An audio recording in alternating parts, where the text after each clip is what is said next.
ইন্নাল্লাহা ইয়াগফিরুদ যুনুবা জামিআ, আল্লাহ সমস্ত গুনাহ ক্ষমা করবে। ইন্নাহু হুয়াল গফুরুর রহিম, কারণ তিনি হচ্ছে ক্ষমাকারী, দয়া। তুমি কি ওই যে পতিতালয়ের মহিলা তার চাইতেও খারাপ যে কুকুরকে পানি পান করিয়ে জান্নাতের বিষয় জেনে গেছে?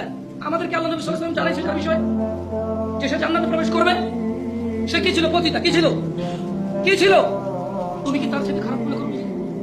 যে আল্লাহ পতিতা কুকুরকে পানি খাওয়াইলে সন্তুষ্ট হয়ে জান্নাত দেয়, যে আল্লাহ 99 জন লোককে হত্যা করার পর যে বলছে ক্ষমা নাই তাকে হত্যা করছে, এরপরে মনের ভিতরে কেমন জ্বালা যন্ত্রণা যে আমি কোথায় গেলে মাপ পাবো, কেমনে আমি মাপ পাবো, এই যে মনের ওর এই যে দ্বিধা দ্বন্দ্ব যে আছে, তো একজন বিচার করে ফেলবে, মাপ না পেলে কি হবে, কে করবে মাপ? আল্লাহ তার জন্য যে জমিন তুমি এক চুল নাড়তে পারো না, আরে নাড়বা কেমনে? ওই প্লেটে তুলে রেখেছে, দেখছো? বলতেছে যে ঢাকা খালি করো, 24 লাখ মানুষ মারা যাবে, এত মানুষ মারা যাবে, ওই মাটিকে আল্লাহ কাছে